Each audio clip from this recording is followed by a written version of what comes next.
amo ni marido. Acá le saqué una foto. Acá en Resistencia dejaron estas mismas escrituras. Otro paso de gran importancia es la defensa del placer sexual autónomo de las mujeres, es decir, el lesbianismo. Por consiguiente, es el siguiente paso, es la separación del sexo y del coito. Primero la separación del coito y la reproducción, y después la separación del sexo y el coito. El placer sexual sin coito con el varón. Las lesbianas viven, se asocian, hacen el amor con otras mujeres, porque la mujer no tiene sentido más que en el sistema económico heterosexual, capitalista. Las lesbianas no son mujeres, no son clase oprimida, no necesitan del varón. La ley del matrimonio entre personas del mismo sexo ha sido una conquista del feminismo socialista, no de los homosexuales. Estos fueron instrumentalizados. La ley debe ser ubicada dentro de la guerra contra la heterosexualidad, cuya manifestación jurídica institucional es el matrimonio. Es por ello que el objetivo inmediato de la ley es el matrimonio, pero el objetivo inmediato es la normalización de la homosexualidad. Es decir, el estado normal es la homosexualidad. Para ellos se hizo el matrimonio homosexual. Por eso esa frase, que ella es marxista, Cristina Kirchner, cuando éramos chicas y en mi edad, ella pertenecía al grupo marxista de Timerman en La Plata, que se llamaba La Tendencia. Ella está formada en el pensamiento trotskista. Esto es su pensamiento. Y sabe muy bien, por eso dijo, es una construcción social diversa y amplia. Ideología de género es el instrumento de la revolución, es un uso gramatical arbitrario, y su uso, como hacen en todo, son eufemismos que se utilizan. Género no se puede usar en la lengua castellana porque es la clasificación de los seres vivos. Género, especie, filum, familia, ¿no es cierto? De una planta, de un animal. Sin embargo, lo impusieron en la Conferencia Internacional de la Mujer en Pekín en 1995, 10 años después que acá se crea el movimiento de mujeres autoconvocadas. Término ambiguo, confuso, maleable, básicamente afirma que ser varón o mujer no es consecuencia de la estructura biológica del individuo, sino fruto de la sola influencia de la sociedad. Recuerden nuevamente qué es lo que dice el marxismo, que la historia la crea el hombre, no hay nada creado, al revés que el pensamiento griego. Los griegos, humildemente, que solo cimentaron toda una civilización, pensaban, miraban, contemplaban, y tenían un doble sentimiento humilde de contingencia, de indigencia, que les permitió, siendo paganos, saber que había un Dios creador, que no podían ser sus dioses paganos los creadores. Y eso era realismo, ellos observaban la realidad y la describían. El marxismo, después de pasar por Descartes y Kant, hace lo contrario. No existe una sociedad sino que la creo yo. Kant, en la teoría del conocimiento, dice que la realidad es lo que crea nuestro pensamiento. Ustedes existen porque yo los pienso. Es la negación de la realidad, con palabras bellas. Eso es el marxismo. Nosotros creamos la cultura, no hay nada anterior a nosotros. Por supuesto, con todas estas catástrofes Dios nos está mostrando lo contrario. Apenas la naturaleza abre la boca, toda nuestra creación desaparece, porque nosotros no somos creadores de nada. Muy bien. El género entonces es también una construcción cultural, por consiguiente no es resultado causal del sexo ni tan aparentemente fijo como el sexo. Al teorizar que el género es una construcción radicalmente independiente del sexo, el género mismo viene a ser un artificio creado por el hombre, libre de ataduras. Así como es creado, puede ser elegido, ¿no es cierto? Por ejemplo, mujer y femenino puede significar tanto un cuerpo femenino como un cuerpo masculino. Pero esto, como les dije, se crea en las universidades, no hay un cabo suelto. Esto se estudió en la Universidad de Johns Hopkins. Yo les hablé hoy de Harvard, pero la otra universidad importante donde se desarrolló íntegramente la ideología de género fue la Universidad de Johns Hopkins, con este hombre que se llama John Mooney, si le podemos llamar médico. El tipo fue el primero que escribe hace unos 40 años que el sexo era una creación el género es una creación de la cultura, que el sexo no existe, que es lo mismo, que el niño nace híbrido, varón o mujer, y que según la educación se va a desarrollar un género u otro, y le llega como anillo al dedo el caso de experimentación que fue una familia judía, Rainer, que ustedes saben que ellos tienen una práctica que es la circuncisión. Tuvieron unos mellicitos gemelos y en la circuncisión eran muy pequeñitos, le amputaron el pene a uno de los chiquitos. Imagínense la desesperación de los padres, la madre, acuden desesperados al médico y lo mandan, los médicos no sabían qué hacer, lo mandan a este que era de la perspectiva de género, la ideología de género recién gestada, al hospital John Moon. Y el tipo les dice que no hay ningún problema, que lo operen, que lo transformen en nenas y eso es una creación. Entonces al chiquito, pobrecito, era... A ver... Acá está la madre, este es el experimento con sus dos gemelitos. Acá está transformada Brian, se transformó en Brenda. Le hacen una operación, le dan hormonas desde chiquito, como están haciendo ahora con todos nuestros niños en todos los hospitales de niños. Lo hormonizan, le hacen psicoanálisis desde los 4 años. Y el nene, ¿qué pasaba con esta supuesta nena? Que quería ir a jugar al fútbol con su hermanito varón y que además hacía pis parada. Porque hay un mandato biológico, hay una estructura, no es solo el órgano genital. Entonces la chiquita vivía una tortura, el chiquito, le hacen psicoanálisis y cuando llega a los 15 años, a su vez número 1758, el psicoanalista le dice el chiquito que no, el que se iba a matar, que si lo llevaba al psiquiatra se iba a matar. El padre se quiebra, que ya era alcohólico, y le cuenta la verdad. Entonces, este chico se hace operar. Y él dice en su libro, que escribe el que me estoy refiriendo yo, su libro autobiográfico, sentí un odio terrible, pero también un enorme alivio, porque yo sabía que era varón. ¿No es cierto? El chico se hace operar, como se bautiza, como David, creo que es en la iglesia metodista, y allí conoce a una chica muy buena, que es la que le pide que escriba ese libro que yo leí en el año 2000. El periodista que lo escribe se llama Colapinto, los mellizos Reimer, y acá lo tienen, miren qué hermoso chico, cómo se hace operar, pero ocurrió un hecho horrible. Yo lo leo en el año 2000 y empecé 2 años después. El mellizo gemelo, cuando lee el libro, se da cuenta de todo lo que sufrió el hermano, porque es increíble la unidad psicoemocional que tienen los hermanos gemelos, ¿no? Y cuando lee el horror que había pasado el hermano sin que él hiciera nada, se pega un tiro. Y cuando David se entera que se suicidó el hermano, se suicida también. Ese fue el exitoso experimento que dice John Money, que cimenta la ideología de género. Lástima que no se publica todo. En fin, feminismo está de moda. La ideología de género no se limita al plano sexual, sino que es un prisma a través del que se ve y se transforma toda la realidad. Es totalitaria. Si decimos que el matrimonio entre homosexuales necesariamente es infecundo, sin embargo, de acuerdo con nuestra legislación, los homosexuales pueden adoptar hijos. En definitiva, se trata de inventar la sociedad que queremos construir. Declaración del Feminismo Autónomo en Cartagena, 1996. Para esta construcción revolucionaria de un nuevo mundo tiene un rol clave el lenguaje. Para esta ideología el lenguaje no expresa la realidad, sino que la crea. Por eso nosotros y ustedes no tenemos que usar el género, tenemos que decir sexo.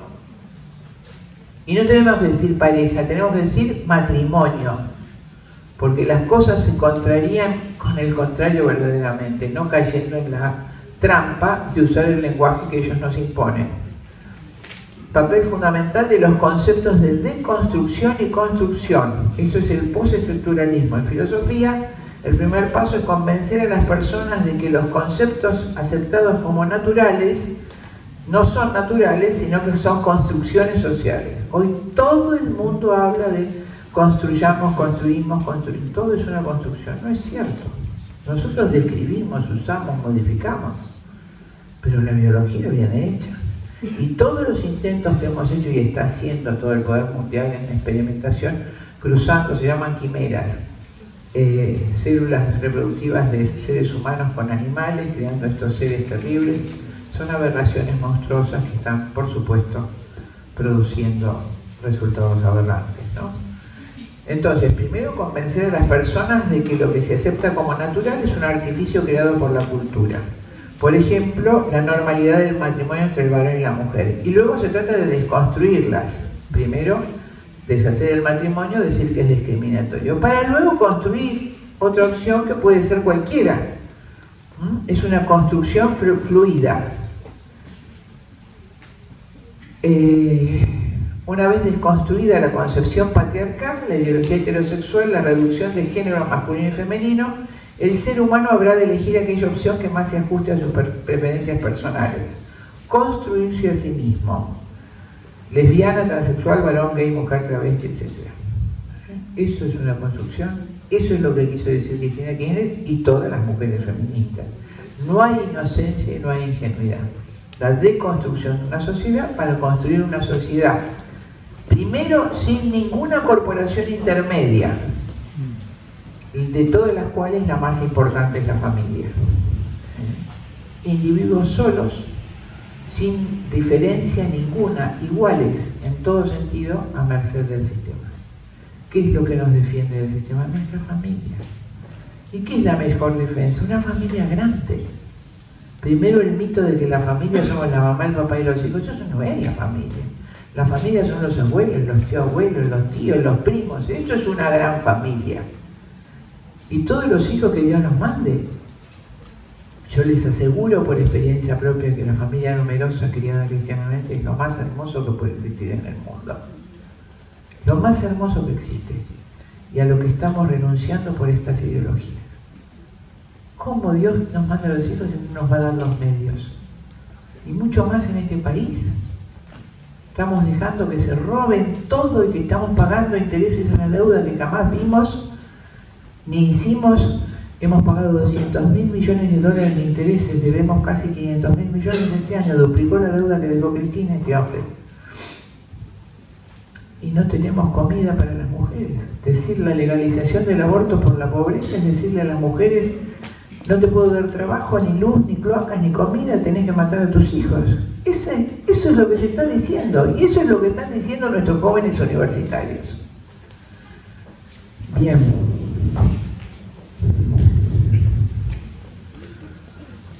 La infancia, ya vamos terminando, es una construcción cultural, y de la misma manera que debe producirse una emancipación de la mujer, debe también producirse una emancipación sexual de la infancia. Por lo tanto, un rechazo de la cultura de protección y cuidado de los niños y una búsqueda de emancipación de la infancia a través de la activa intervención del Estado, supliendo las funciones que antes se asignaban a los padres. A los niños debe inculcar, yo les cito las principales feministas, a los niños debe inculcarse la convicción de que ante ellos se abren muchos caminos y de que nadie ha establecido desde arriba cuál es el correcto. Esta es Margaret Mead. A ella se debe el eslogan: todo niño debe ser un niño deseado, y si no es deseado, debe ser matado. En consecuencia, principales objetivos de la ideología de género es la liberación del cuerpo femenino del sexo y de la maternidad, el control de la natalidad, anticoncepción, esterilización, aborto, como consecuencia de la lucha contra la política heterosexual y la liberación de la maternidad, la disolución de toda diferencia entre los sexos en un nuevo ser amorfo y universal, y luego una construcción social y opción individual, la reeducación de la infancia desde la bisexualidad original y la normalización de la homosexualidad y de todo lo que antes era considerado anormal, tal como dice Foucault, que lo tienen en todos los institutos católicos y cristianos de pedagogía. Mientras no existe el matrimonio entre hombres, no habrá civilización. Los autores que se usan en nuestros institutos de pedagogía y de magisterio son justamente los creadores de la revolución sexual, como Erich Fromm y Foucault. Reich, Marcuse, son los autores en los que estudian nuestros estudiantes en todos los institutos de magisterio. Por eso pasa lo que pasa. Muy bien, acá vemos una clase, a ver si se ve, de educación sexual, obligándole a la maestra a pintarse los nenes a un nene varón en Brasil. ¿Sí no tenemos sonido?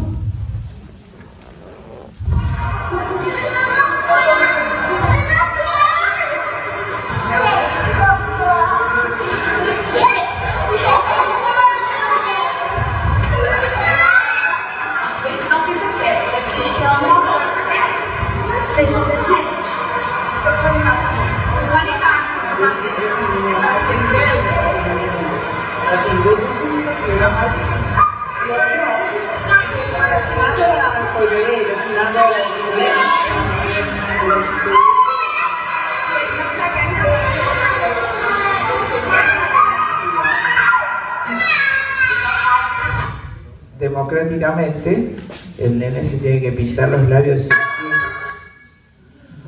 ¿Cuál es la estrategia? Ante todo, tomar el poder. ¿Qué es lo que han hecho los feministas estos 20 años o 30? No buscando gobernar el Estado, sino el poder en todas sus diversas y principales manifestaciones vinculadas a la cultura.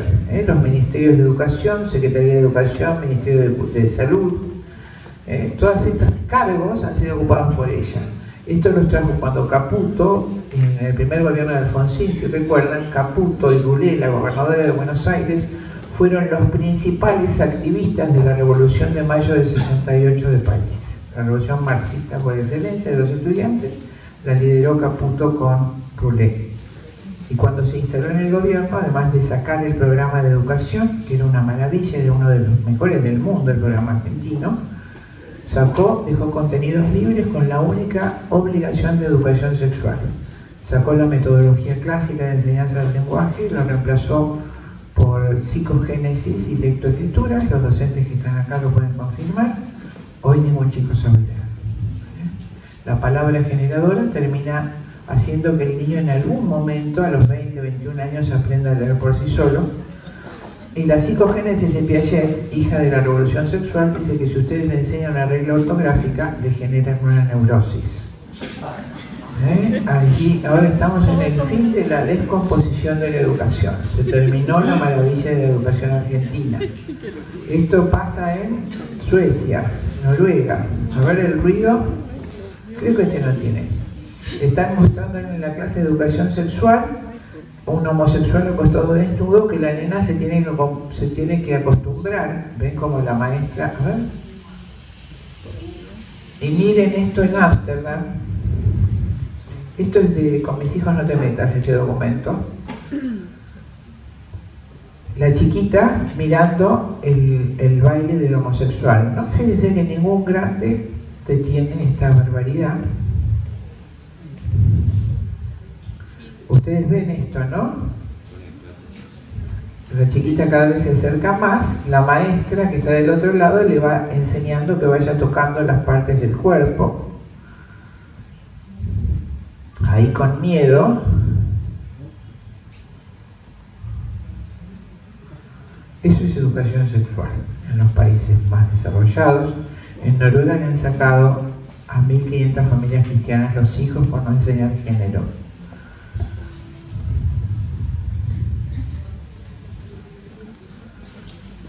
Bueno, en el plano antropológico, la ideología de género implica una negación de la existencia de la naturaleza humana. Hay una reducción de lo humano a lo sexual y de lo sexual a lo artificial, un artificio creado por el hombre. La ideología de género es el principal instrumento que utiliza el feminismo actualmente. La perspectiva de género es el nombre de su estrategia. Es una ideología totalitaria. Abarca toda la realidad. El principal objetivo del feminismo radical es la eliminación de la maternidad como función de la mujer. Para ello debe destruir las instituciones en que se apoya la función biológica maternal, el matrimonio y la familia. Vamos a ver esta clase en Estados Unidos. Feliz Día del Orgullo Gay. A ver. Happy Pride, everybody! Happy Pride! Who here knows what gay pride means? It means where like all the gay people, transgender, lesbian, bisexual people gather up and celebrate. That's absolutely right. It's a celebration of sexual diversity. So I'm not gay, but I'm a gay ally. Are you gay allies? Definitely. Great answer. What does it mean to come out of the closet? When you come out of the closet, it means like when you're playing hide and seek and you're hiding in the closet and then someone finds you and then you have to come out of the closet and you have to be it. Makes sense. What do you think about gay marriage? I just think it's normal marriage. Right. My auntie, I know that she's gay. She hasn't married yet. And I'm just wondering if I'm going to be her flower girl. And you know what? When you find out that your auntie is going to marry a woman and your number one concern is if you're going to meet a flower girl, you have your priorities straight. Woo! Do you think it would be cool to have two moms? Yes. If the house is full of girls and there's no boys in sight, Yeah. we'll have to flush the toilet for the boys. So many advantages. What would it be like to have two dads? It would be crazy. It depends on how their personality is. If they're a party animal, then it would be obviously crazy. Annie, a parent who's a party animal, would be crazy. Yeah. Can you name any gay celebrities? Ellen DeGeneres. Uh-huh. What about Neil Patrick Harris? Who's that? Do we know Ricky Martin? No. Ricky Martin is a singer, and now he's a gay icon. A gay icon is someone who's revered by the gay community. Jodie Comer. Yes. Anderson Cooper? I might have heard of him. Jodie Foster? I've heard of him. I crossed my fingers in that line. Oh, Jodie Foster is a woman, and she made me question my sexuality when I was a child because I liked her so much. Oh. And she was nude in the film Now. Not that I remember watching it several times as a child. Wow. Guys, I'm so impressed with you. Remember, what are we to the gay community? We are Gay icons. Sure. No, maybe I could be an icon. I mean, everybody should aspire to grow up and be a gay icon. And that's what Pride Day is all about. You're right. See you at Pride, everybody.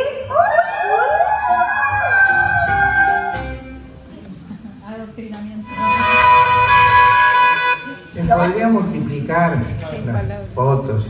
Esta revolución se lleva a cabo en forma silenciosa y no violenta, transformando la cultura. ¿Se escucha bien? Sí. Ocupando los puestos claves en lugares vinculados con la educación formal, la cultura, la difusión de ideas y la posibilidad de manipular el lenguaje, descalificando a quienes se oponen a ellas. ¿Qué hablamos de la ley natural?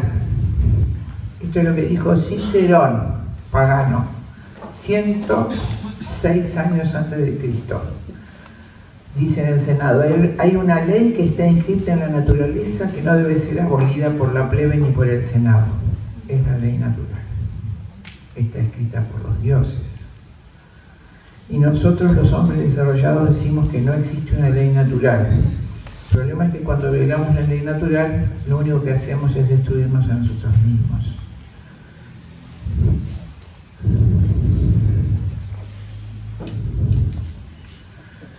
A vosotras, queridas madres, que tenéis en vuestro interior un instinto incoercible de defender la vida, os dirijo un llamado apremiante: sed siempre fuente de vida, jamás de muerte. Y a vosotros juntos, padres y madres, os digo que habéis sido llamados a la altísima misión de cooperar con el Creador en la transmisión de la vida. No tengáis miedo a la vida. Proclamad juntos el valor de la familia y de la vida. Sin estos valores no existe el futuro digno del hombre. Estas palabras hermosas las dijo San Juan Pablo II en el año jubilar de las familias. Y realmente lo que vemos ahora es la destrucción de nuestros jóvenes en la droga, en el suicidio, en el absurdo. Nos ponemos de pie o desaparecemos. Y ahora quiero terminar mi presencia entre ustedes con este cuentito que se llama El Mangrullero. Acá tienen mangrullo, ¿saben lo que es el mangrullo? Allá se hacía en la provincia de Buenos Aires el fortín, ¿no? Para detener el paso de los indios de Buenos Aires. Eran bravos, los tehuelches, no eran, los de acá eran más pacíficos, me parece, los tobas. Pero los tehuelches eran bravísimos, desollaban a los cautivos. Entonces los paisanos hacían un cerco. Ustedes saben que la oficina de indigenismo está en Londres, en Bristol. Ellos están haciendo los movimientos indigenistas para hacer estados separados dentro de nuestras naciones, ¿no es cierto? Pero bueno, la historia es otra. Cuando arreciaba el balón, los mapuches eran indios que venían de Chile. Nuestros pampas eran los tehuelches. Fueron desplazados y asesinados por él. Ellos eran araucanos. Mapuche es un término inventado por Inglaterra. Entonces, para defenderse de esas invasiones, los paisanos hacían un fortín de troncos y hacían una torre de troncos que se llamaba mangrullo. Y arriba del mangrullo estaba el vigía, que era el mangrullero. Era el personaje, por supuesto, responsable de todo lo que pasaba allí. Y el cuentito se llama El Mangrullero y dice así: entre los bichos y las personas hay quienes tienen la misión de verantes y de ser responsables en ellos. Es una doble misión, la de ser contemplativos y la de estar comprometidos plenamente. Igual que el chajá, responsable de dar el alerta a todo el bicherío lagunero frente al peligro o la intrusión de un extraño. Y para ello no dispone más que del grito. Las púas de sus alerones apenas si son el símbolo de su capacidad de estar en alerta para la defensa. Pero en realidad su única arma es el grito, y este, para ser eficaz, debe contar con la capacidad de escucha en los demás y ser interpretado debidamente. Porque cada bicho sigue siendo responsable de su propia actitud frente al peligro y a la vida. Lo mismo que cada habitante de la ciudad sitiada tendrá que asumir la responsabilidad de su respuesta frente al grito de alerta del centinela. Con todo, será el centinela a quien se le pedirá cuenta sobre la vida y la muerte de los demás. Evidentemente no se lo enjuiciará por lo que los otros hicieron o dejaron de hacer. Se le pedirá cuenta del uso de su grito de alerta o de su silencio. ¿Estaba despierto o dormía? ¿Alertó a la vida frente al peligro o más bien apañó su inconsciencia? Si el centinela prefirió contemporizar, se lo condenará como asesino de aquellos a los que no despertó de su letargo frente al peligro. Porque en este oficio, a veces uno está tentado de creer que la mejor manera de amar es callarse, condescender, no sacudir, esperar. Puede ser incluso que haya ocasiones en que esto se puede hacer, pero hacerlo frente al peligro da el mismo resultado que odiar, conduce a la muerte. Y el Señor Dios pedirá cuentas al centinela de la muerte de aquellos que hubiera debido alertar a fin de que se salvaran.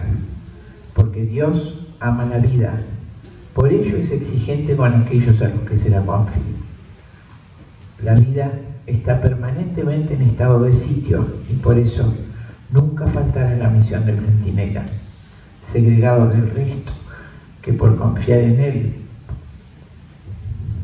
puede entregarse despreocupadamente a lo suyo. El centinela se siente profundamente en comunión con todo su pueblo, lo mismo que el vigía de la bandada, que parado sobre su atalaya no comparte con sus compañeros la tarea común justamente por estar encargado de la responsabilidad de velar por su comunidad.